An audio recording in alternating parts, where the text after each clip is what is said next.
Bienvenue dans Paroles d'Histoire, un podcast consacré à l'actualité des livres, des débats, de la recherche en histoire. Aujourd'hui on parle de numismatique avec Anthony Austin, une émission accompagnée par toute une bibliographie, une série de références et même des liens pour certaines des monnaies qui sont mentionnées durant l'émission sur le site paroledhistoire.fr. Vous nous trouvez également sur YouTube, sur Twitter, @paroledhist, sur Instagram. Ne manquez pas l'émission de la semaine prochaine puisqu'on reviendra sur le grand livre de Carlo Ginzburg, Le fromage et les vers, à l'occasion des rendez-vous de l'histoire de Blois où Carlo Ginzburg sera l'un des invités d'honneur. Et d'ici là, bonne écoute.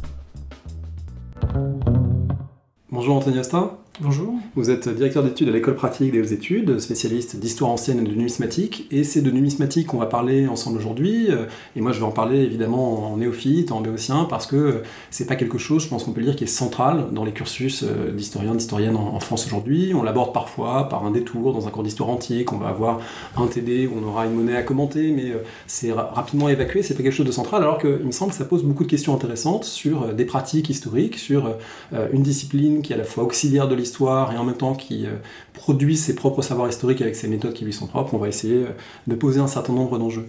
Et ma première question serait pour vous demander justement comment cette discipline s'est constituée historiquement. Elle est liée à l'archéologie, elle est liée à la curiosité à partir de la Renaissance qu'on appelle antiquaire pour les objets de l'Antiquité. Comment est-ce que progressivement ça s'autonomise, ça devient un champ du savoir ? Alors justement, je vais peut-être rebondir sur un mot que vous employez, c'est sciences auxiliaires, parce que ça permet de prendre un point d'appui sur la discussion qui va venir. En fait, la monnaie est un artefact qui a toujours fasciné, qui a toujours été collectionné par les puissants ou par des collectionneurs, des curieux. Mais ce qui est intéressant, c'est que la numismatique, en tant que, on pourrait dire science, ou en tout cas discipline, c'est un des plus vieux rameaux des humanités. Elle apparaît, disons, à la Renaissance. Et elle précède, par exemple, des disciplines comme la papyrologie de 3 siècles ou la céramologie de 3 siècles. Donc c'est une vieille dame à l'intérieur des différentes branches, des différents rameaux des humanités. Alors la numismatique, pour essayer de recadrer un peu, c'est la science, ou la science auxiliaire, comme vous avez employé, qui aide l'historien à travailler sur un corpus particulier, une documentation particulière qui est la monnaie. Donc on l'appelle numismatique, ça vient du grec, nomos, c'est la loi. Et donc ça a rapport à la loi, la monnaie, puisque c'est une règle commune d'échange à l'intérieur d'une cité, en fait. Et c'est la raison pour laquelle, très vite, on l'appelait numismatique. Pour revenir à ce que vous disiez tout à l'heure, elle va naître, en fait, dans les milieux humanistes, dès le XIVe, XVe siècle, puisqu'à cette époque, on redécouvre l'antique, on redécouvre les textes d'abord, mais aussi les monnaies et les effigies, qui rappellent des textes très importants comme par exemple Plutarque, les vies parallèles, ou Suétone, les vies des Césars. Et donc on cherche à illustrer par un artefact quelque chose de concret et qui émane en plus directement de l'Antiquité, contrairement à Suétone ou Plutarque qui ont eux subi toute une série de médiations, on pourrait dire, avec des transmissions. Oui, les recopiages, on en avait parlé à ce micro avec Florian Barrière qui nous montrait comment les textes antiques avaient été transmis. Là, il y a l'immédiateté de l'objet venant du passé qui peut servir à illustrer du coup une édition de Plutarque. Sur un frontispice, on va voir comme ça un visage antique qui apparaît. Oui, tout à fait. Il y a des liens très forts, par exemple, très vite, dès la Renaissance, entre la numismatique et tous les autres arts. La gravure, évidemment, la peinture, et vous pourrez voir un exemple de tableau qui est représenté dans un des documents que j'ai joint. C'est un tableau d'Antonio de Pereda y Salgado, qui est une vanité de 1634, qui est à Vienne aujourd'hui, et on voit donc une vanité tout à fait classique, avec les crânes, avec le sablier, la bougie qui évoque toujours le temps qui passe, et puis sur la droite, on a une table avec des monnaies actuelles qui montrent l'homme dans sa vie quotidienne et puis dans l'argent qu'on manipule, et juste au-dessus on a une monnaie qui a été placée, agrandie, c'est une monnaie romaine et qui montre aussi une forme de vanité des puissants qui est la collectionnite, on pourrait appeler aujourd'hui, le goût de la collection, et le goût qui peut lui-même être tourné en dérision, comme on peut voir aussi sur l'autre tableau de Chardin avec le singe antiquaire, où très vite on a une double ambiguïté sur la monnaie.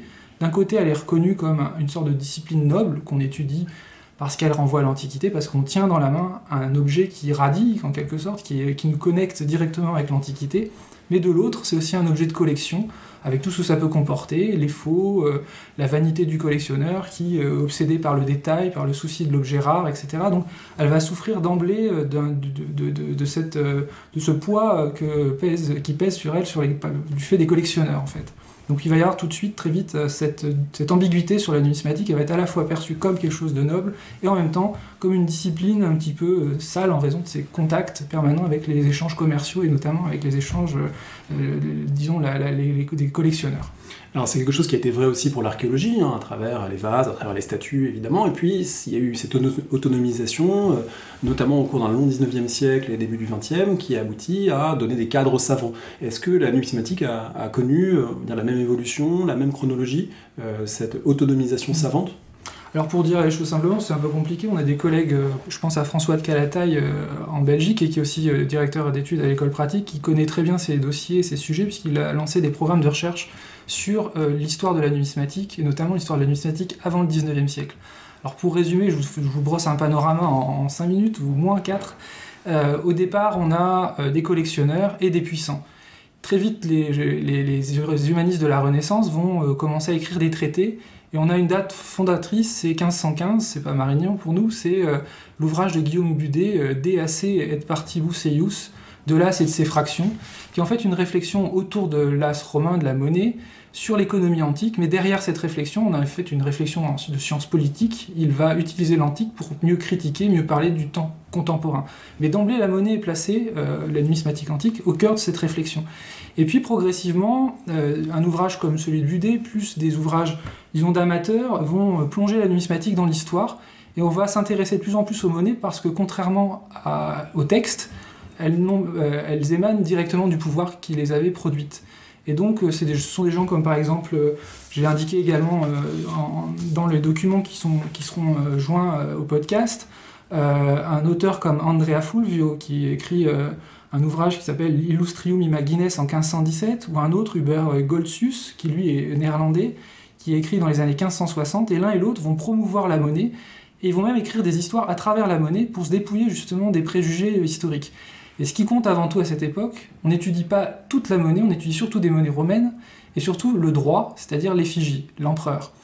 Et avec le temps, à partir du XVIIIe siècle, disons, on va s'intéresser de plus en plus au revers et à d'autres périodes et d'autres ères, on va dire, de civilisation où la monnaie a été frappée. Je pense notamment aux monnaies grecques et un tout petit peu aux monnaies celtiques. Alors, droit revers, vous avez employé des termes familiers des numismates, des antiquisants. Le droit, c'est le côté face, le revers, c'est le côté pile, pour prendre des termes au-delà de ces cercles. Le droit, donc, c'est l'effigie, c'est ce qui est visible, reconnaissable, comme figure en particulier du pouvoir. Tout à fait, ouais. Donc le droit revers, c'est vraiment la base. On peut dire aussi avers-revers. D'emblée, on est plongé dans une discipline, donc avec ses techniques, son vocabulaire, ses spécificités. Je pourrais employer d'autres termes. On parle aussi pour le texte qui est inscrit sur les monnaies de légende, puisque je vais peut-être l'employer tout à l'heure. Donc la légende monétaire, c'est l'ensemble des textes inscrits au droit et ou au revers d'une monnaie. Donc pour continuer ce panorama, après les balbutiements du XVIIe et du XVIe siècle, on va avoir deux ouvrages importants. Un premier, c'est l'ouvrage de Charles Patin, à la fin du XVIIe siècle, qui s'intitule « Histoire des médailles, 1695 ». Et là, on a un premier panorama, une sorte de synthèse de ce qui s'est fait depuis la Renaissance. Et un livre qui va connaître un grand succès. Patin est français, mais il va finir sa vie à Padoue. Et il va être diffusé, et notamment il va diffuser auprès d'un large public la connaissance des monnaies, mais de manière un petit peu, on va dire, amateur. Puis un siècle plus tard, exactement, quasiment, puisqu'on est entre 1792 et 1798, le fondateur de la numismatique moderne, c'est un Autrichien qui s'appelle Joseph Hilarius Haeckel, va écrire en 8 volumes une synthèse globale qui est à la fois la conclusion des périodes antérieures et en même temps qui inaugure la numismatique en tant que science moderne. Cet ouvrage, c'est la Doctrina Numorum Veterum en 8 volumes, donc publié entre 1792 et 1798, qui est la date de la mort de Haeckel.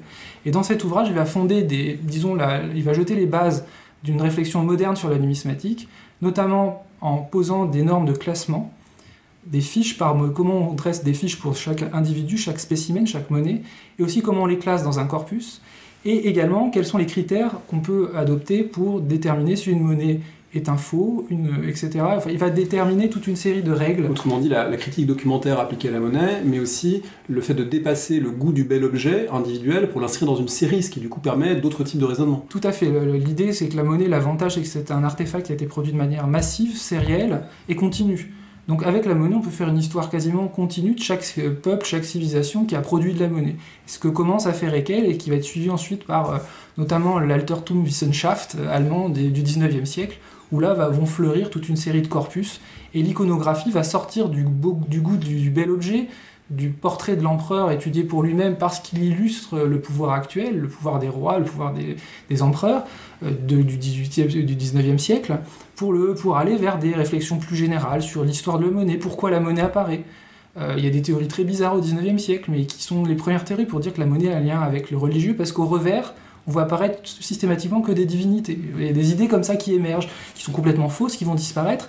Et à côté de ce mouvement, fondé par Haeckel et qui va être suivi en particulier dans les ères françaises, italiennes, germaniques et anglo-saxonnes, il y a deux éléments qui sont très importants. C'est l'apparition dans les années 1830 de revues spécialistes, mais savantes, adossées à des sociétés savantes, la Société royale de numismatique, la Société française de numismatique, et ces deux revues vont jouer un rôle pilote, en quelque sorte, dans la diffusion du numismatique auprès du public très large, numismatique scientifique. Donc c'est la revue numismatique d'un côté et le Numismatic Chronicle de l'autre. Ces années 1830, on voit encore ce que vous disiez tout à l'heure, c'est-à-dire cette antériorité par rapport à l'histoire savante qui, elle, se constitue plus tôt. 1859, la Historische Zeitschrift, 1876, la revue historique, les grandes revues de référence, c'est plus tard. Donc ça veut dire qu'il y a cette antériorité de ces savoirs. Ça m'amène à une question. Est-ce que pour autant, la numismatique parvient complètement à se dégager du monde de la collection, du monde des collectionneurs, de ce goût pour le trésor ? Justement, pas du tout. C'est le paradoxe, c'est que toutes ces évolutions, je vous dresse une sorte d'évolution progressiste, comme si elle était linéaire, mais à chaque étape, les pratiques antérieures demeurent. C'est-à-dire qu'elles ne sont pas annulées par la création d'une numismatique savante. Il reste toujours une numismatique d'amateurs. C'est souvent ces amateurs qui apportent ou qui lèguent souvent des monnaies aux grandes collections nationales. Je pense au cabinet des médailles, le premier rapport fondamental, c'était Joseph Pellerin qui, en 1776, a vendu au roi 32 500 monnaies grecques, qui sont aujourd'hui encore au cœur de la collection des monnaies grecques. C'est encore, à mon sens, un tiers de la collection des monnaies grecques du cabinet des médailles. C'est juste pour vous donner une idée. Donc ces gens-là servent d'interface, c'est eux qui vont acheter des pièces sur le marché des antiquaires, qui se développent d'autant qu'au XIXe siècle, avec le Kulturkampf, les luttes, chaque pays cherche à avoir ses sites archéologiques à l'étranger, ses correspondants, et donc on a tout ce marché de l'œuvre d'art, et dont la monnaie fait partie, qui irrigue littéralement toutes les collections, et qui vont même descendre jusqu'aux petits bourgeois de province, on va dire. Auparavant, c'était réservé aux très très grands puissants. Là, la numismatique se répand dans toutes les couches quasiment de la société. Et c'est quelque chose qui reste vrai aujourd'hui, dans la mesure où aussi bien les pratiques amateurs de recherche, d'échange, de vente, que l'existence d'un marché extrêmement large, facilité de plus par Internet. On peut aujourd'hui, de chez soi, commander une monnaie romaine et puis voir que, évidemment, tel empereur coûte plus cher, probablement en fonction de la rareté aussi des pièces. Voilà, il y a des dates et des périodes qui ont plus ou moins de valeur, etc. C'est assez fascinant à regarder. C'est une pratique qui reste évidemment opérante, mais qui est évidemment en partie encadrée par le droit aujourd'hui. Oui, alors, cette pratique de l'achat, de la vente de la monnaie, il existe, il a toujours existé, et il est reconnu même par l'État en France. C'est très réglementé, mais c'est accepté, c'est reconnu comme toute œuvre d'art ancienne.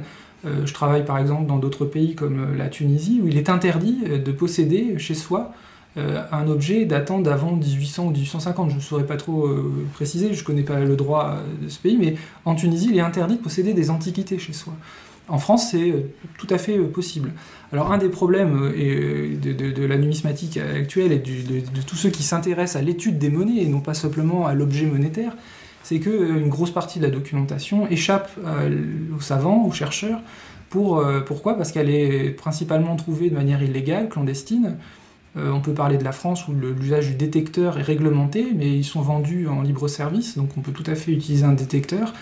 Et on voit parfois des gens sur les plages, même l'été, qui cherchent des montres et des bagues oubliées. Alors sur les plages, c'est rarement des monnaies antiques. En revanche, des gens qui, à la campagne, cherchent et creusent, là, c'est quelque chose qui est, pour les archéologues, pour les numismates, plutôt un fléau. C'est un fléau total, puisque, contrairement à ce qu'on peut souvent lire, et régulièrement j'interviens sur différents réseaux sociaux à ce sujet, c'est que quand on ramasse en surface, comme disent les détectoristes, même sur ce que les archéologues appellent l'unité stratigraphique 0, c'est-à-dire la couche arable, de terre arable, quand on ramasse des artefacts, d'abord on peut ramasser un artefact qui vaut plus que sa propre valeur intrinsèque.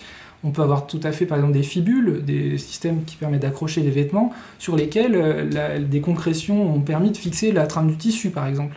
On peut aussi avoir des monnaies avec des éléments très particuliers qui, une fois qu'elles ont été brossées et nettoyées, perdent tout leur intérêt. Et un autre élément, c'est que quand on ramasse au détecteur, on fait du ramassage de champignons, ça va pas plus loin. Donc on ramasse à tout va, et les gens ne savent souvent pas ce qu'ils ramassent. Ils vont trouver une boucle, ils vont dire tiens, c'est une boucle de ceinture, ils la jettent, alors que ça peut être un élément d'harnachement qui permet de caractériser par exemple un site et dire ici il y avait un cavalier de l'armée romaine ou alors un barbare avec tel type de fibule particulière. Énormément d'informations nous échappent. Du coup, à la fois un site est dénaturé et puis les objets sont soustraits à la curiosité et à l'enquête savante. Tout à fait. Et ce qui est important aujourd'hui, par exemple, c'est la mise en série, on en a parlé tout à l'heure dans les catalogues, mais la mise en série sur un même site. Quand on a une campagne de détecteurs opérée par un archéologue, c'est-à-dire fait de manière systématiquement écarroyée, on arrive à baliser complètement le site et à voir où se trouve disons un certain faciès d'artefacts sur le site. Un exemple, sur les villas romaines, beaucoup de villas en France sont souvent considérées comme, fin d'occupation 3e siècle, avec des résidus d'occupation au 4e siècle après Jésus-Christ. On impute ça à la crise du 3e siècle, aux invasions barbares, mais si on passe systématiquement le détecteur sur certaines de ces villas dans le nord-est de la Gaule notamment, près de la frontière avec le Barbaricum, près du limès rhénan, eh bien, qu'est-ce qu'on observe? C'est que si on passe le détecteur systématiquement, ces artefacts tardifs sont souvent même concentrés dans des espaces de la villa du Haut-Empire. C'est la seule trace d'occupation de l'Antiquité tardive. Ce qui fait que s'ils sont concentrés, qu'on en trouve un certain nombre dans un espace donné, ça signifie que le lieu continue d'être occupé, et donc on est obligé de revoir notre carte des villas abandonnées au IIIe siècle, et si on fait ça sur le site d'une villa, on a juste un point sur la carte. Si on multiplie ça par 10, par 20, par 30, par 40, on a une nouvelle interprétation historique globale, pas juste ponctuelle, globale qui se propose à nous. Cette question de la régulation des activités un petit peu sauvages, elle est de plus compliquée par l'attention portée notamment dans les médias aux trouvailles, aux découvertes avec beaucoup de guillemets qui peuvent être faites par les détectoristes ou par les gens qui comme ça sont à la recherche de trésors. Je pense à une affaire qui a beaucoup fait parler dans les années 80, c'est le trésor de Lava en Corse. Ce sont ces fameuses monnaies romaines trouvées par des recherches sous-marines, d'abord plutôt d'amateurs puis d'archéologues, et qui ont en partie été détournées des collections savantes pour être revendues. Est-ce qu'on peut peut-être revenir un peu sur cet épisode qui est assez révélateur de ces ambiguïtés? Alors pour le trésor de Lava, si les auditeurs sont intéressés, il existe sur YouTube une vidéo qui avait été produite par Arte il y a 2 ou 3 ans, qui donne un peu une idée de l'affaire du trésor de Lava, parce qu'on peut vraiment parler d'affaires. C'est très compliqué, à aucun moment il y a eu une intervention des archéologues officiels dans cette affaire. Donc c'est près d'Ajaccio, dans la baie d'Ajaccio, a été trouvé dans les années 60, peut-être 70, mais on ne sait pas trop. Hein. Et les gens qui ont trouvé le trésor ont écrit eux-mêmes un livre. Enfin, c'est complètement ubuesque comme affaire. Et donc, ils ont trouvé un trésor de monnaie d'or et de multiples d'or du IIIe siècle, de la seconde moitié du IIIe siècle. C'est quelque chose d'exceptionnel, avec des plats en or, avec des médaillons unique d'empereur inserti à l'intérieur du plat, exceptionnel à la fois du point de vue de la science parce que c'est des objets rares, et exceptionnel du point de vue de la valeur qu'ils pourraient avoir aux yeux des profanes, c'est ça aussi la particularité, les deux, ça fascine des deux côtés. Alors là on est vraiment, nous on utilise plutôt la notion de dépôt, puisqu'un dépôt c'est neutre par essence, déposer quelque chose, on le dépose, on a la question de l'intention qui se pose. Alors que quand on parle d'un trésor, tout de suite on a les yeux qui brillent, on voit l'or qui brille, et on est dans une logique un peu de conte, de choses extraordinaires. Et d'ailleurs, le vocabulaire aujourd'hui, les punchlines des archéologues ou des articles de journaux sont extrêmement épuisantes et fatigantes à lire. On a toujours quelque chose d'extraordinaire, d'unique, d'exceptionnel. Alors dans les 3/4 des cas, c'est quelque chose de banal quand on connaît le dossier, mais ça permet une accroche pour le clic sur Internet. Qui renvoie toujours finalement à l'archéologue Indiana Jones, tel qu'on le fantasme, qui trouve l'objet exceptionnel et qui continue d'être un schéma, un stéréotype opérant dans notre société. Absolument. Alors le trésor de Lava, c'est un énorme bloc peut-être une cassette, un coffre de monnaie, et dans ces monnaies-là, qui sont mises en vente au début des années 80 à Monaco, dans une vente aux enchères en particulier, il y a une grande vente qui est liée au trésor de Lava. Donc le cœur du dépôt, les dernières pièces du dépôt, c'est des monnaies des années 260, 250, 260, 270. Et ces monnaies d'or sont exceptionnelles parce qu'on les connaît, elles sont connues que par ce dépôt. Ce sont souvent même ce qu'on appelle dans le langage des multiples, des médaillons. C'est-à-dire qu'un aureus, c'est une pièce et une unité de dénomination dans l'Empire romain. Et ces pièces valent 4-5 auréi. Donc ce sont des pièces exceptionnelles, leur iconographie est exceptionnelle, tout est exceptionnel.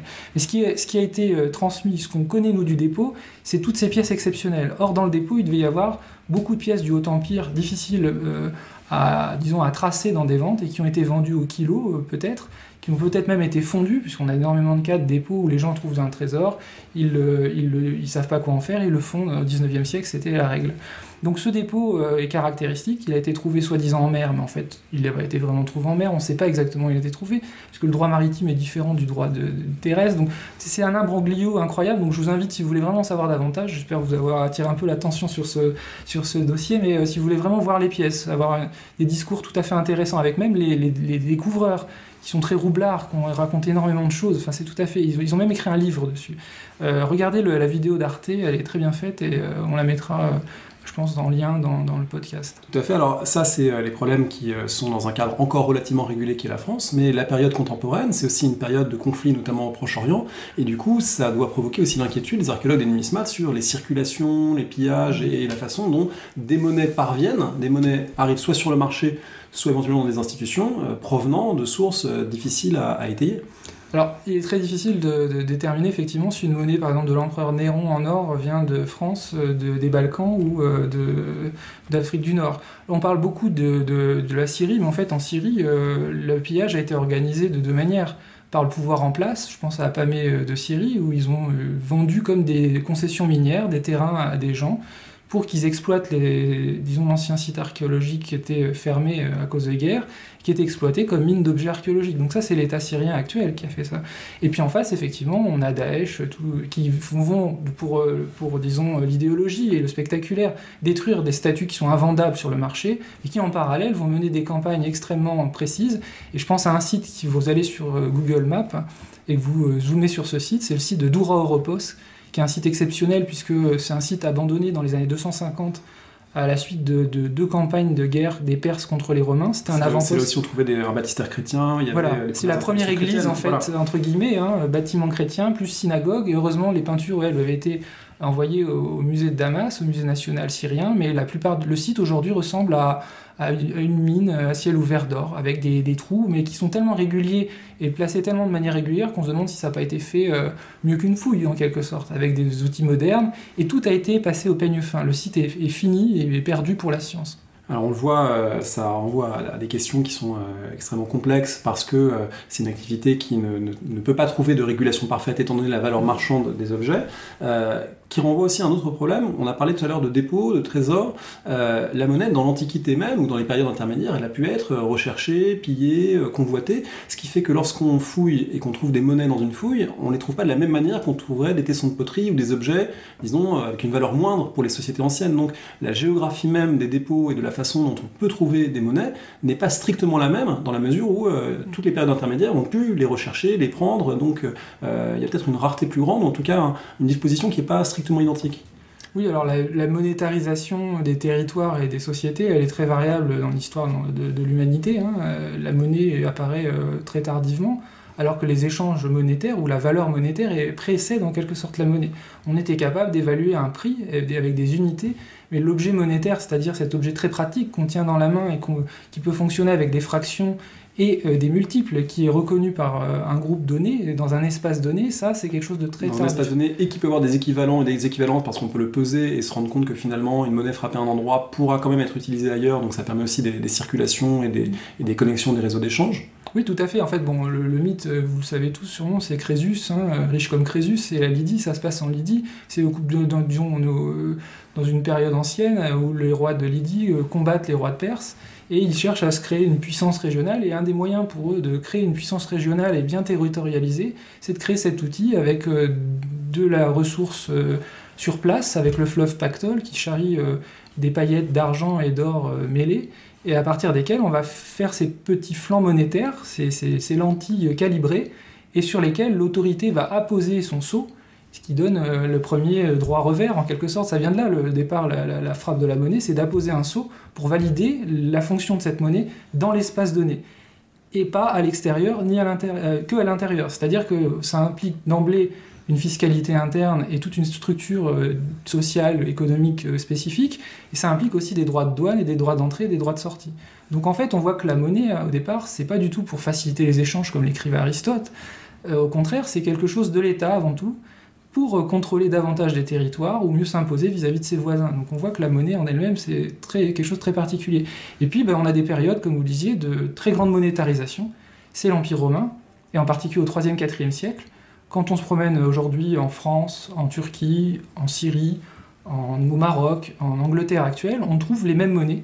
Des monnaies de l'empereur Constantin, des monnaies de ses fils, des monnaies des empereurs valentiniens, Théodose, qui sont répandues de manière quasi universelle en bronze partout, et des monnaies d'or, qu'on appelle solidus, ça a donné le mot sou en français.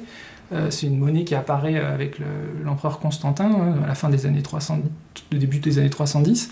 Et donc cette monnaie-là, on va la retrouver également de manière universelle. Et puis il y a des moments où il n'y a plus de monnaie, des moments où il y en a davantage, un peu moins, des moments où la monnaie, c'est le monopole de l'État, des moments où un empire chapeaute plusieurs productions monétaires qui sont contrôlées par lui, mais pas totalement. Donc effectivement, ce que l'archéologue trouve, c'est d'abord l'écume, c'est ce qui a été perdu, donc on perd plus facilement des choses de faible valeur, donc les monnaies d'or par essence, elles sont très rares, les monnaies de bronze sont très fréquentes dans les périodes de grande monétarisation, et puis on a beaucoup de surprises parfois, parce qu'on voit des résurgences d'usage monétaire. Dès l'Antiquité, on a des monnaies frappées au IIe siècle après Jésus-Christ, les grosses monnaies de bronze qu'on appelle les sesterces, qu'on connaît par Astérix, qui vont être utilisées durant tout le IIIe siècle, une bonne partie du IIIe siècle. Donc c'est-à-dire quand on trouve une monnaie de l'empereur Marc Aurèle, ça ne veut pas dire qu'elle va dater une couche, par exemple, ou une zone de fouille de cet empereur. Il nous donne juste ce qu'on appelle en langage courant, et c'est très laid, un TPQ, un terminus postquem. Donc à partir de, si on trouve une monnaie de Marc Aurèle, la couche d'après Marc Aurèle, on ne sait pas jusqu'où elle peut dater. Donc il faut croiser avec la céramique. Donc là c'est, disons, une approche de la numismatique qui sort de l'approche antiquaire que j'ai évoquée tout à l'heure, l'approche de classement des corpus qui est nécessaire et qui va, elle, directement sur le terrain. Alors ces questions de datation sont fascinantes, elles sont peut-être compliquées aussi par le fait que les pouvoirs anciens pouvaient eux-mêmes fondre des monnaies antérieures et pour frapper les leurs. Donc est-ce qu'on arrive à estimer des volumes, à estimer finalement, d'après ce qu'on retrouve, est-ce que ça donne une idée de ce qui avait été frappé? Est-ce qu'on sait calculer ces ordres de grandeur? Alors on a parlé donc à plusieurs reprises de l'évolution de la numismatique, donc on était resté tout à l'heure au 19e siècle sur l'iconographie. Et le 19e siècle, c'est l'ère de la statistique et l'ère du corpus, en fait. On rentre dans un nouvel développement de la numismatique qui continue d'exister par ailleurs à côté. Il existe toujours les collectionneurs et le goût pour la monnaie, le détail particulier, la variante qui va faire qu'une monnaie va coûter 10 fois plus cher que la même mais frappée avec un coin différent. Donc on arrive dans l'ère de la statistique et l'ère de l'archéologie. On vient d'évoquer l'archéologie, la monnaie devient un objet archéologique comme les autres, même si au départ elle est traitée de manière sommaire, on trouve une monnaie d'un empereur, elle date la couche de l'empereur. Il y a énormément d'erreurs qui ont été faites au début du 19e siècle sans tenir compte de l'usure, de l'oxydation, ce qu'on appelle le frais. Le frais, c'est le frottement qui est exercé sur une monnaie entraîne une usure, et on peut calculer même, il existe des règles savantes pour calculer le frais sur les monnaies d'or par exemple. Et pour revenir à ce que vous disiez à l'instant, les statistiques en fait vont permettre aussi de faire rentrer la monnaie dans les études quantitativistes. Alors là, on entre sur un terrain assez mouvant, assez compliqué à traiter. Pourquoi ? Parce que par essence, les monnaies de l'Antiquité sont parvenues sous la forme d'un petit échantillon jusqu'à nous. Donc se posent plein de questions techniques et qui vont être ensuite essayées d'être traitées sous la forme d'un modèle mathématique. Il y a des collègues qui sont amusés à ça, des mathématiciens. Donc si on trouve par exemple 10 monnaies en or de tel empereur, combien on a utilisé de matrices, qu'on appelle des coins, pour frapper ces monnaies. Déjà, le nombre de matrices gravées donne un premier indice de volume de la frappe. Si on a très peu de coins, on a frappé peu. Mais c'est pas forcément vrai, on peut aussi avoir utilisé des coins jusqu'à la corde, on dirait, même si c'est pas du tout approprié. Et donc là, il faut regarder les monnaies, scruter pour voir si parfois sur la monnaie, il n'y a pas un détail, par exemple, le coin a éclaté, et on voit que la première série, le relief de la pièce est très beau, très visible, puis on voit qu'il y a des séries où il manque une lettre, alors que c'est le même coin. Ça veut dire que le coin a éclaté à force d'être employé, et voilà. Et puis il y a le métal. Un coin pour l'or peut frapper beaucoup de monnaies, parce que l'or est mou, l'or est est un matériau assez malléable. Alors qu'à l'inverse, le bronze est beaucoup plus dur et l'argent également. Donc tous ces éléments-là doivent être pris en compte. Vous voyez qu'on est sur un terrain très mouvant, on est dans l'hypothèse de l'hypothèse de l'hypothèse. Et à la fin, on peut très bien proposer des règles, mais pour des émissions spécifiques. Par exemple, combien le roi Mithridate a-t-il fait frapper de tétradrachmes et de monnaie d'argent pour ses campagnes contre les Romains? Et ça, un collègue l'a très bien calculé. C'est toujours François de Calataille, mon collègue à l'école pratique, qui a fait des études statistiques là-dessus et qui arrive à très bien donner des ordres de grandeur, mais qui sont des fourchettes qui peuvent être très larges. On peut aller parfois de 5 à 20 000 pièces, donc c'est pas du tout pareil. En termes de stock, imaginez 5 000 pièces d'or et 20 000, c'est pas du tout la même ordonnance de départ pour frapper monnaie.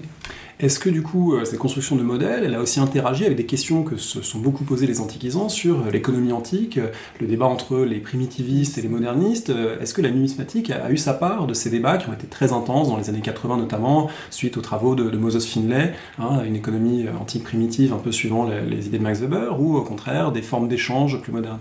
Alors la numismatique a subi 2 fois les anglo-saxons. D'abord Finlay avec son primitivisme en fait, Finlay est spécialiste de la Grèce plutôt archaïque et classique, donc il transpose difficilement, on peut difficilement transposer ses réflexions sur l'Empire romain, où, c'est ce que je vous disais à l'instant, j'étais sur un site en Tunisie, en 20 minutes, en surface, en faisant une prospection, on a trouvé 20 monnaies. Donc on est dans une hyper-monétarisation, donc on est dans une société complexe, avec beaucoup d'échanges, jusqu'à la petite fraction, des petites monnaies de bronze qui sont grandes comme l'ongle, qu'on appelle les As-4 de l'époque de l'empereur Théodose, fin 4e siècle. Et donc dans ces monnaies-là, on en trouve mais partout, à Éphèse, sur ce site en Afrique du Nord, en Gaule, partout. Donc dire que l'économie était primitiviste avec un outil répandu à cette échelle de manière aussi massive sera un non-sens. Alors après, on peut toujours discuter, les échanges, l'or, l'argent, le bronze, quel est le degré d'échange, est-ce qu'on est dans une économie avec un système monétaire d'équivalence, ou est-ce que c'est 2 systèmes qui fonctionnent avec l'or d'un côté, l'argent? Alors là on rentre vraiment dans des choses très techniques, je veux pas... mais a priori non, pour l'Antiquité romaine, non, ça ne fonctionne pas les schémas de Finlay. Puis le deuxième... La numismatique serait plutôt un élément qui permettrait de trancher le débat dans un sens, de ce point de vue-là. Disons que pour certaines périodes, clairement, on se place d'un côté et pas de l'autre, et on se place pas du côté de Finlay. Et puis de l'autre, alors toujours les anglo-saxons, mais c'est plus le côté... disons, on a un mot terrible aujourd'hui, c'est disruptif, je le déteste, mais disons leur côté, le vouloir être disruptif, toujours être à part, différent. C'est donc c'est un petit pavé que je jette dans la mare de collègues anglais avec qui je travaille par ailleurs au quotidien. Mais pour l'iconographie aussi, un des gros problèmes pour la numismatique, c'est de savoir est-ce que les images qui apparaissent au droit au revers sont destinées à l'ensemble de la population, est-ce qu'elles sont intelligibles pour tous? Est-ce que quand on a une divinité au revers, les gens vont la remarquer? Est-ce qu'ils vont voir que l'effigie de cet empereur, c'est pas l'effigie de son fils, ni sa femme, ou son frère, c'est tel individu? C'est un peu le type de question qu'ont pu se poser les médiévistes à propos des vitraux des cathédrales, par exemple. Tout à fait. Alors Venn avait fait le pont avec les vitraux des cathédrales, et puis la lisibilité de la colonne Trajane. Et lui, sa position, elle est très anglo-saxonne, justement. C'est l'idée qu'en fait, le pouvoir impérial n'a pas à démontrer, n'a pas à convaincre, il est. Donc c'est une expression de majesté. Donc pour les Anglais, l'iconographie, c'est une expression de majesté qui ne doit pas être nécessairement intelligible pour tous. Elle l'est pour certaines élites, éventuellement, mais même, c'est pas nécessaire.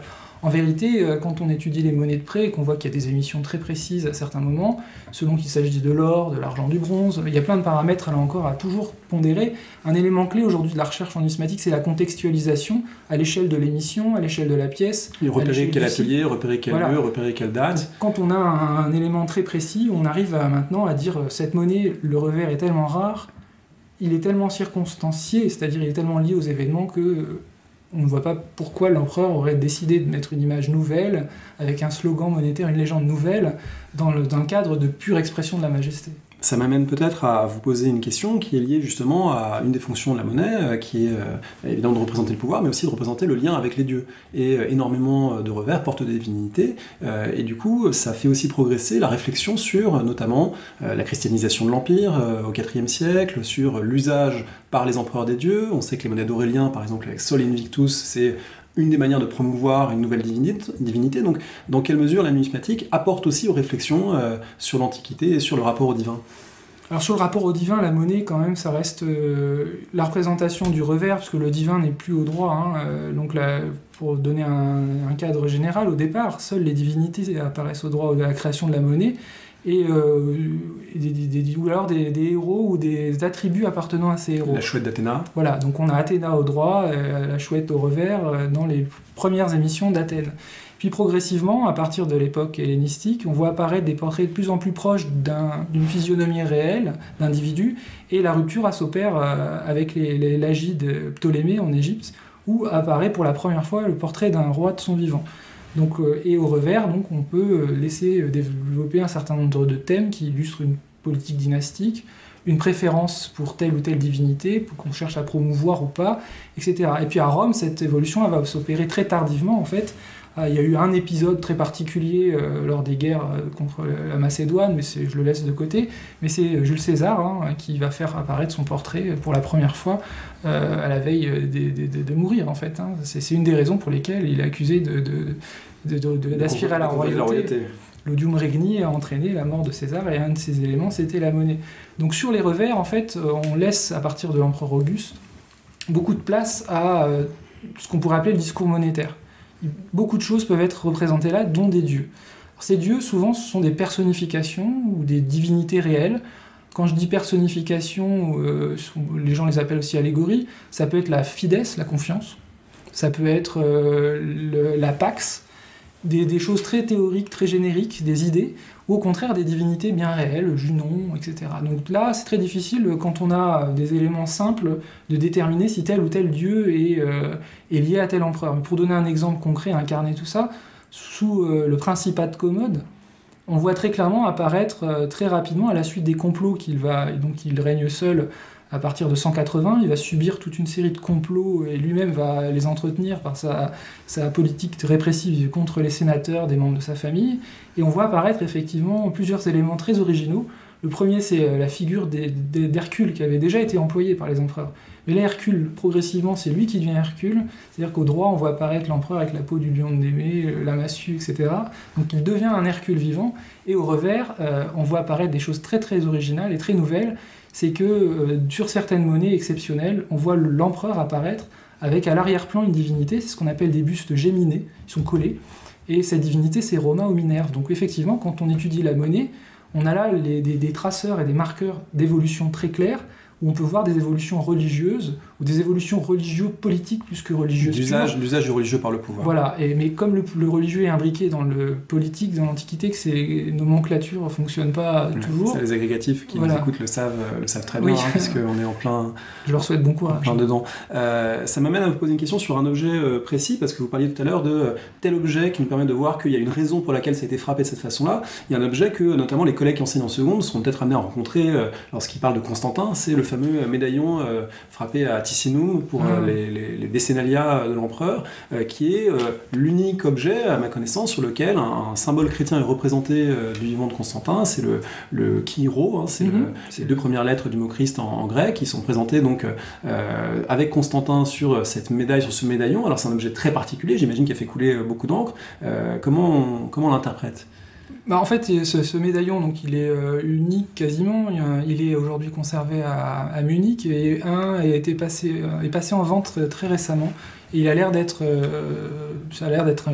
non pas un faux, mais une bonne pièce. On ne sait pas d'où elle vient.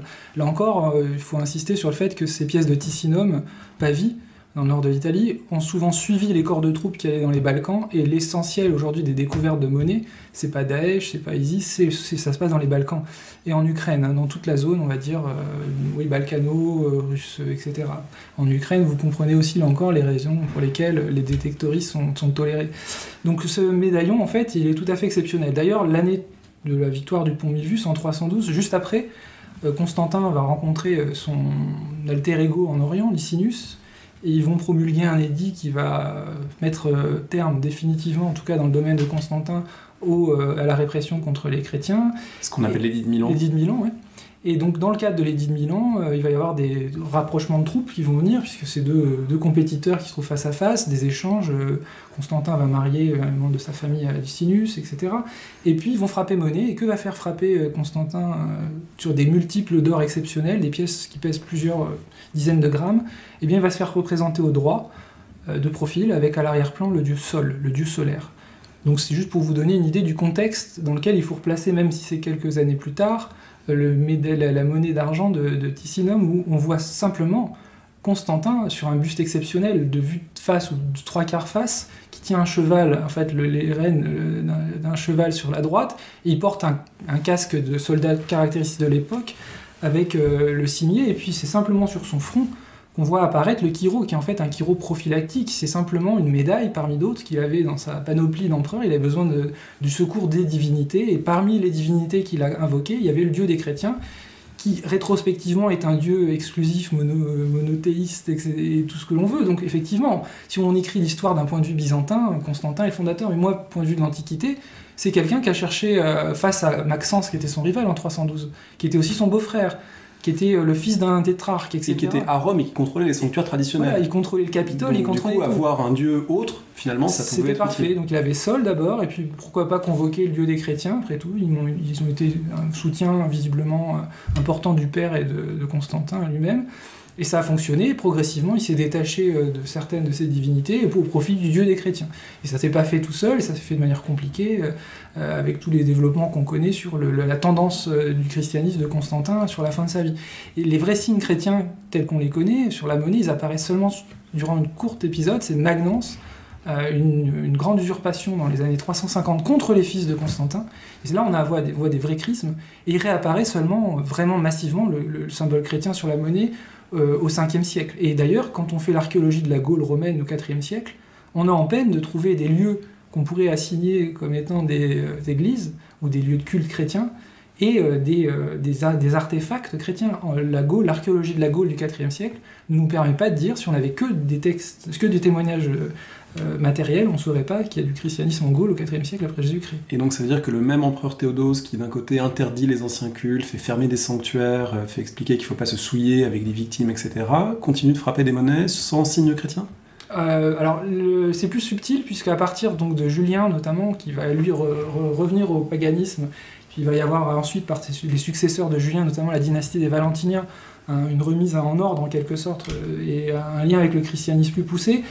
Disons qu'un certain nombre d'éléments se s'affadissent.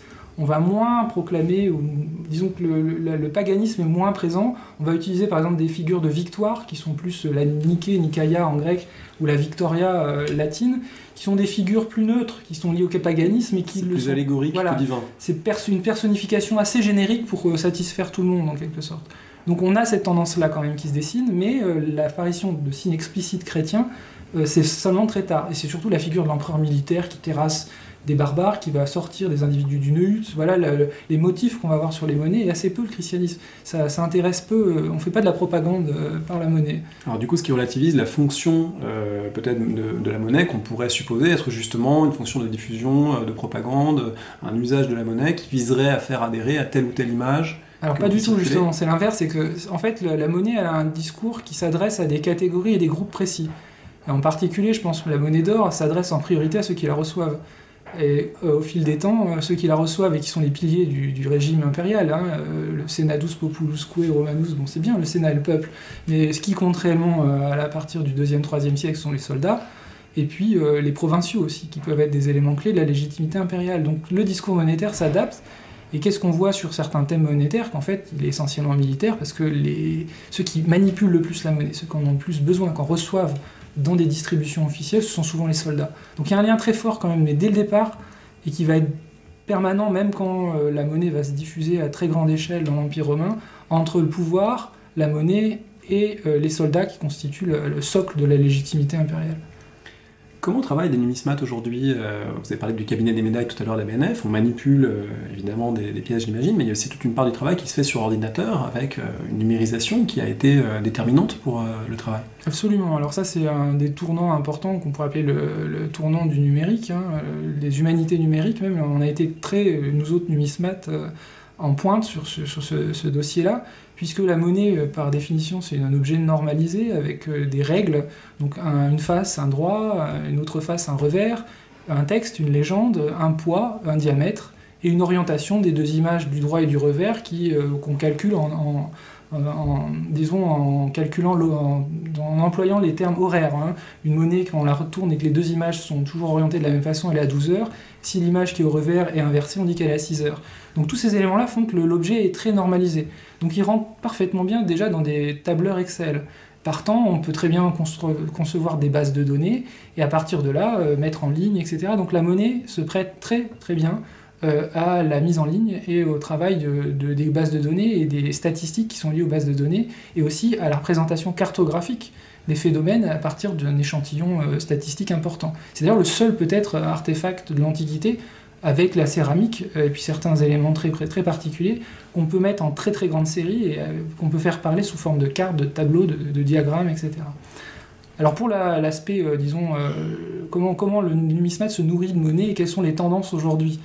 Le numismate se nourrit de monnaie donc par aujourd'hui monnaie utile, c'est-à-dire par les fouilles archéologiques, beaucoup. Les fouilles, alors ça peut être des prospections, c'est la monnaie ramassée sur un site, ou bien la monnaie en stratigraphie qui nous donne là beaucoup plus d'informations que la monnaie ramassée, même si elle est ramassée au détecteur, il nous manque encore du contexte. Si c'est fait par des archéologues à grande échelle, on a de l'information. Donc ça c'est le premier point, comment on se nourrit de monnaie actuellement, il y a ça.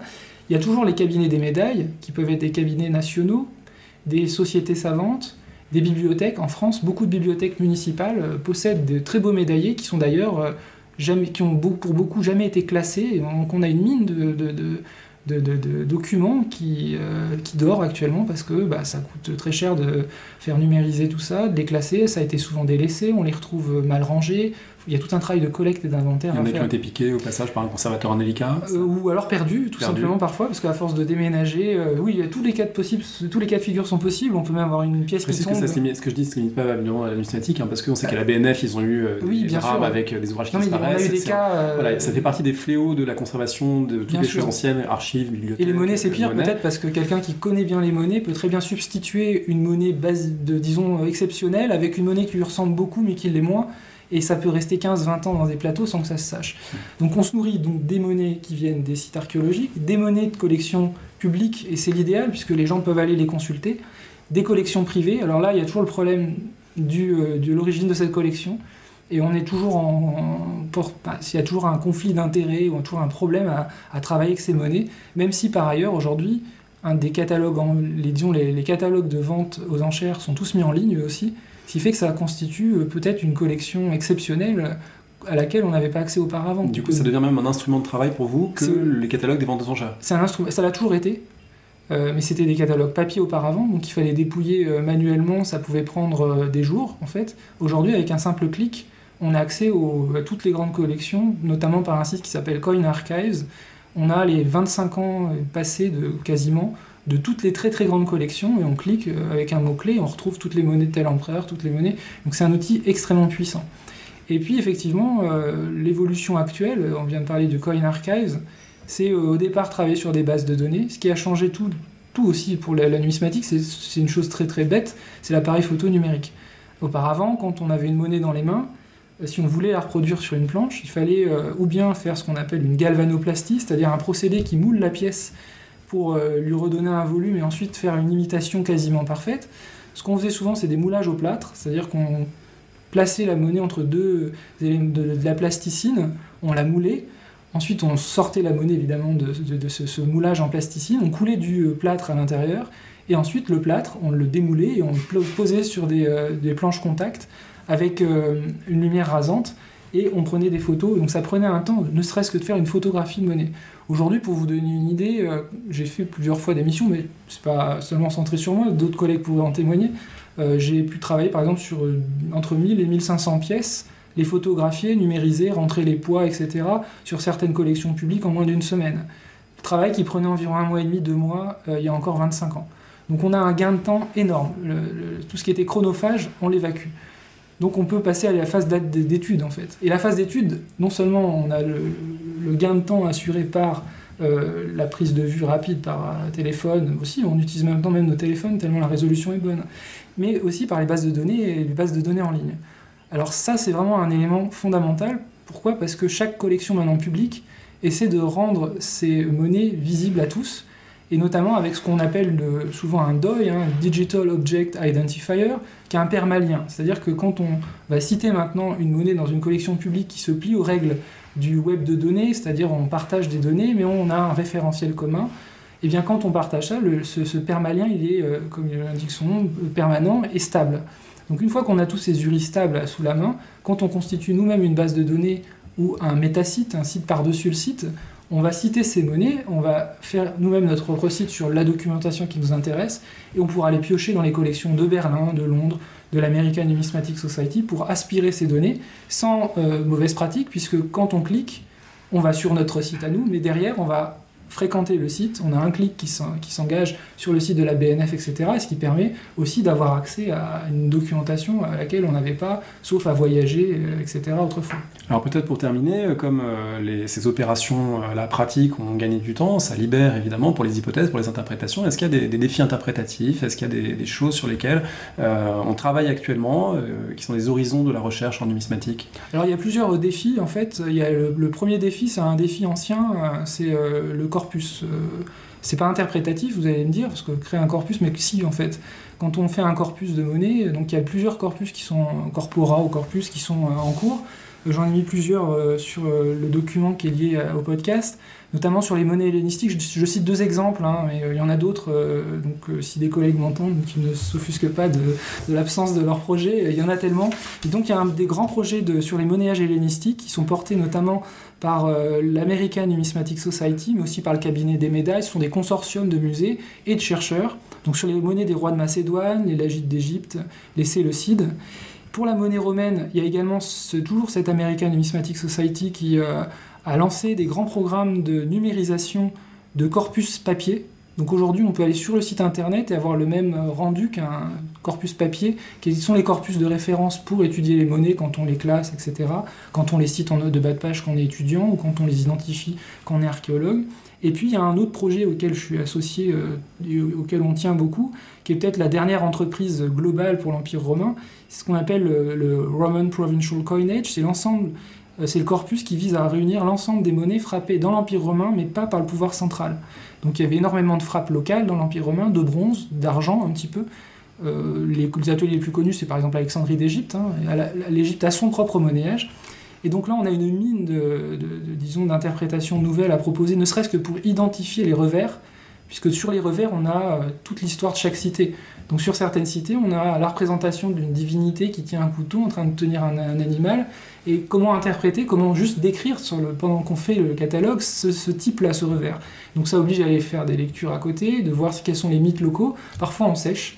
On écrit héros, point d'interrogation, tenant un couteau, prêt à tuer un animal, sacrifice, point d'interrogation. Puis parfois on tombe, c'est lumineux, sur un texte qui va nous éclairer, ou sur, je sais pas, une fouille archéologique récente, ou dans le théâtre de la cité, on a l'évocation d'une divinité, et on a la même scène sur la monnaie.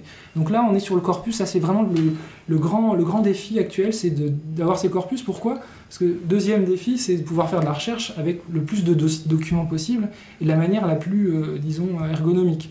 Donc l'intérêt du numérique, c'est que ça permet de traverser les volumes papier. Alors que le volume papier, il a quand même encore son intérêt parce qu'il donne un état de la recherche. Surtout, lui, il peut avoir davantage d'apparat critique. Et surtout, il est plus stabilisé, on va dire. Là, on peut chaque jour ajouter des monnaies sur un site. Et ça rend le site quasi hystérique. On n'arrête pas, ça augmente.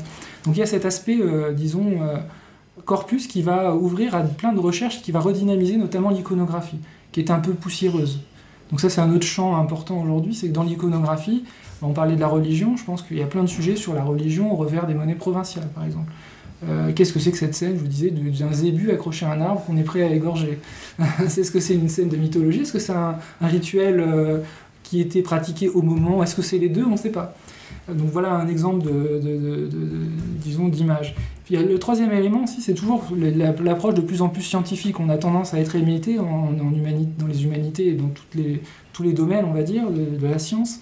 Et il y a un domaine qui est très prometteur, même s'il a été engagé déjà depuis, on va dire, une 50aine d'années, c'est l'archéométrie. C'est en fait l'étude des monnaies sous l'angle des analyses internes. Combien cette monnaie d'or possède-t-elle d'éléments traces, qui sont des éléments rares, éléments traces qui en amont vont nous permettre de dire cette monnaie, elle a été frappée avec un métal qu'on trouve que dans telle mine. Ce qui nous permet d'avoir les sources d'approvisionnement et la monnaie elle-même finie. Ce qui fait qu'on peut, pour certaines guerres par exemple, dire est-ce que c'est un stock qu'ils ont frappé en amont avec leur propre stock, est-ce qu'ils ont utilisé le butin pour frapper la monnaie, etc. etc. Donc là on a des renouvellements de problématiques, mais comme les numismates sont un peu tautologues, je ne pourrais pas vous donner aujourd'hui un thème précis qui permettrait de dire voilà, il y a un nouveau champ qui s'ouvre là et pas là.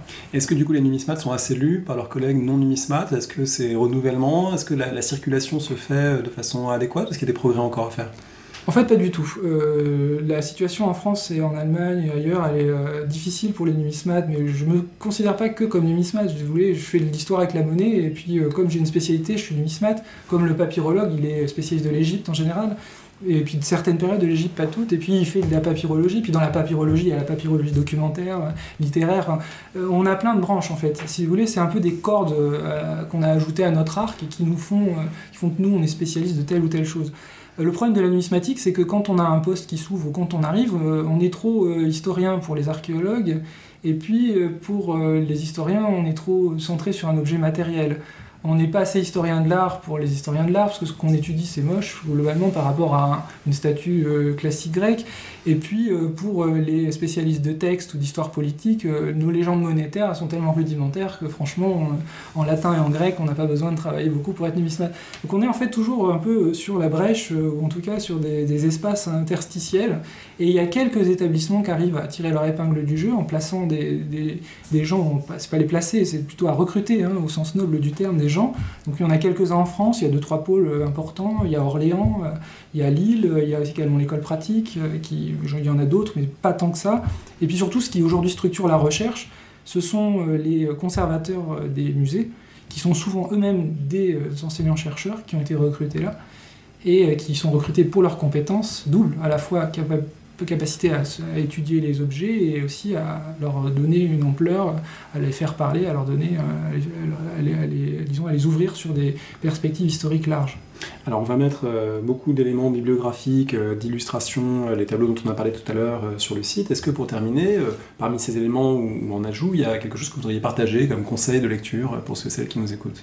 Alors en conseil de lecture, c'est très compliqué parce que pour la numismatique elle-même, on a des ouvrages très génériques en français.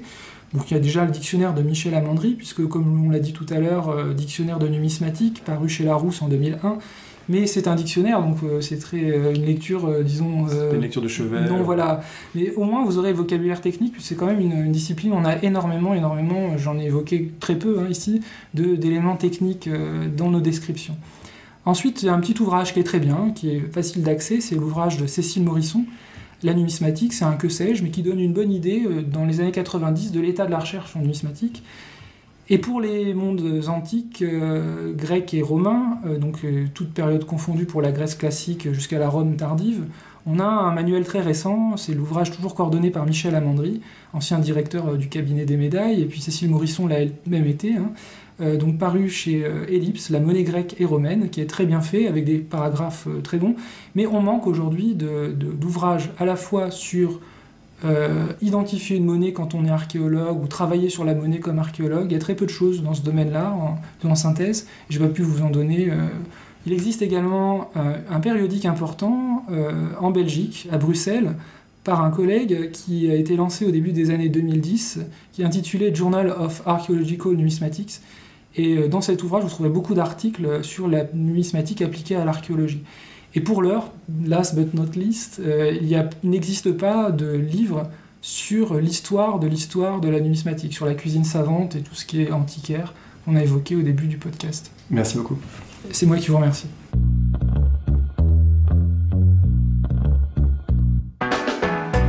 Merci de nous avoir écoutés. Rendez-vous sur le site www.paroledhistoire.fr pour toutes les informations sur le podcast, pour vous abonner, écouter ou télécharger les autres émissions.